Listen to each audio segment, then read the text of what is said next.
Laker fans, welcome to another preview video. We're going to get into Brooklyn here in a minute. Obviously becomes a very important game now with all the injuries and wanting the Lakers to stay in that 2 spot in the West because it's so tight between the Nuggets, Grizzlies, and then the Rockets to a little bit of a lesser degree. But we're going to get to them in a second. First, though, we got to take a look back.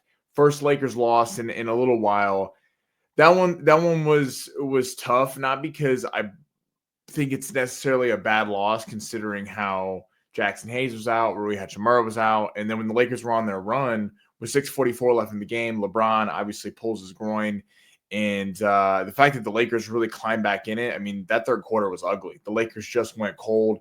I think a lot of that had to do with Jackson Hayes not being there. You needed that lob threat when things weren't going your way. Boston was getting the crowd into it. Tatum and Brown combined for 71 points. That's what you really needed when they were going on a little bit of a run out of the half. Just everyone calm down. Luka lobbed to Jackson Hayes. LeBron lobbed to Jackson Hayes and kind of getting some easy buckets. And they just didn't have the size inside. And LeBron was having to guard down low. Vando was having to guard at the 5 sometimes. So it was a tough matchup considering how good the Celtics are. And then being down Rui and Jackson Hayes, who are some of your biggest size on the team, and really not having a center in the game. So overall, I'm happy they fought back. It sucks about the LeBron news. We'll get to that in a second. But they just ran out of gas. When they cut it to 4, it was, I mean, you hear it seemed like a pin could drop in that arena on TV.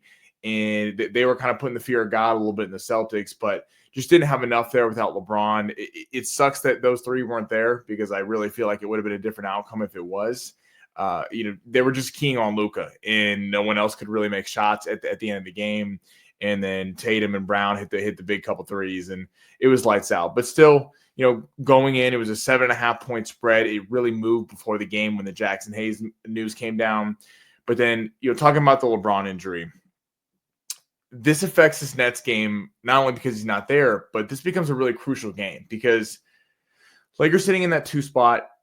Same record. The Nuggets have 1 more win and 1 more loss, but the Lakers actually have a tiebreaker right now, so they're sitting in that 2nd spot. The Grizzlies are a game back, and then the Rockets are a few games back.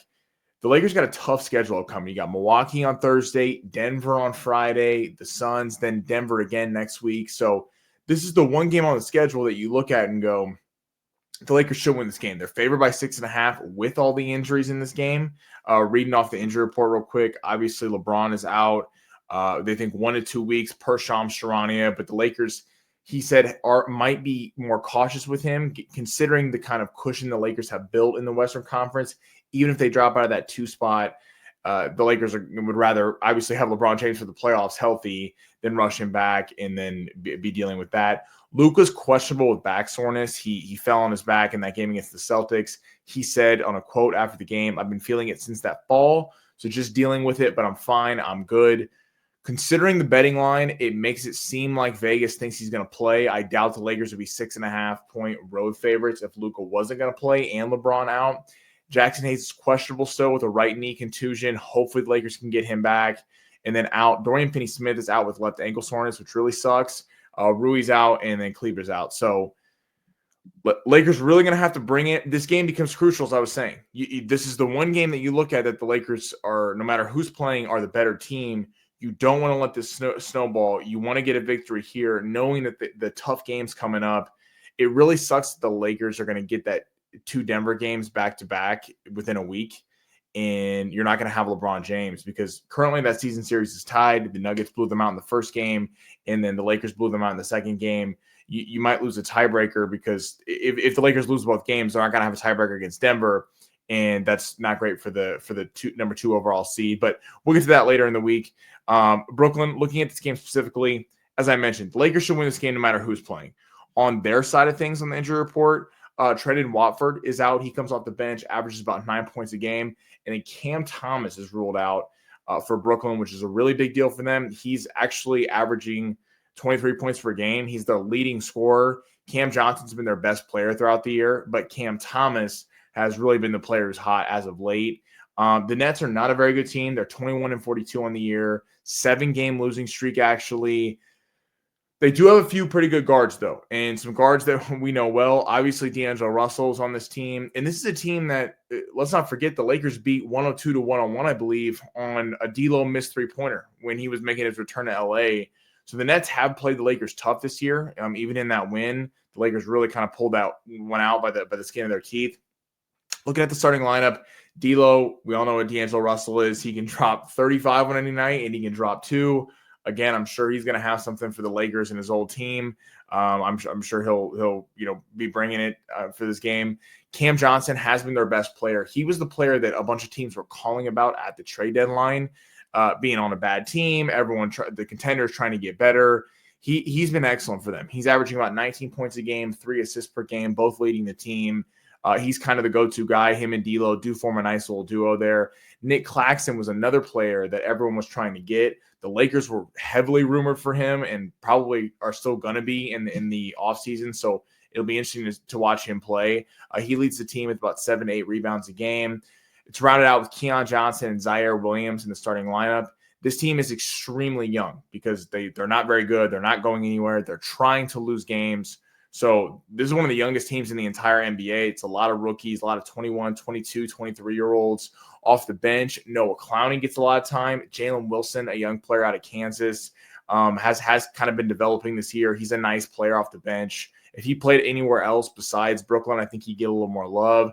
Tyrese Martin, and then Day'Ron Sharpe, another guy, center. He spells Claxton. That's going to be the one key for victory in this game for the Nets, I think, the Lakers got to watch. Besides Cam Johnson and D'Angelo Russell having a huge performance, and obviously if Luka doesn't play, that's a big deal. But I think he's going to. Claxton and Sharpe, if Hayes is out, could be a problem. Claxton's a very versatile center. He can shoot the ball well. He can run in transition. And then Sharpe is a nice player off the bench. So 2 very good centers for them, even though this team isn't very good. What's going to happen? Are we going to see Jared Vanderbilt again kind of dropping down? You don't have LeBron. You're not going to have Rui. So I don't know. I bet Jemison's going to have to get some run in this game, I bet. I understand in Boston not playing Trey Jemison because of how good at three-point shooters they are. Him not being able to close out on the 3 ball would have been a problem in that game. Considering the lack of playmakers for the Nets, I expect Jemison to get some more run, and Vando's going to have to be a menace in this game, especially with Dorian Finney-Smith out. So the Lakers are already going to be losing some stuff on the defensive side. I think the key to this game, and honestly for the next 2 weeks or however long LeBron's out, is Austin Reaves. Austin Reaves is the guy that can give you that elite number 2 scoring option that helps Luka out, because it can't just be Luka. Luka's amazing at 34 points the other night, but there's going to need to be other pieces. Hopefully Rui makes his return soon because he can add some nice scoring around the starting lineup. But Reaves has got to be that number 2 scorer that can take the pressure off Luka. And Reaves is one of the other guys on the team that can create his own shot and kind of take over. And let's not forget, he was averaging like 25 points per game for a little while before he got hurt there a couple weeks ago. So he was going off with LeBron, without LeBron, with Luka, with everyone. He was playing excellent. Hopefully, these last 2 games, he's kind of getting back into form. He played better in that Boston game than he did against the Knicks. He was pretty bad against the Knicks by his own admission. I think also Gabe Vincent really needs to pick up some slack. He had a rough outing against Boston, did not really do well off the bench, was 1 for 4, 0 of 3 from 3. So looking more from him. Lakers favored by 6.5, point total at 215.5. The Lakers still should win this game. Hell, even if Luka is out, I think the Lakers still might be favored by a point. We'll see, because Austin Reaves can, as we know, get off in any moment. But the Lakers really got to win this one. This is a crucial game. Playing that back-to-back against Milwaukee on Thursday and then Denver on Friday. The schedule makers didn't really do the Lakers a lot of help. It's nice they get a 2-day break in between these games, but 2 very good teams, not going to have LeBron James. It does suck that's not necessarily a recipe for success, but the Rockets are dealing with a few injuries of themselves. So looking at the seeding, the Lakers still are going to probably be within 2 to 4. I still think the 2 seed is very manageable. I think the Lakers are a very good team.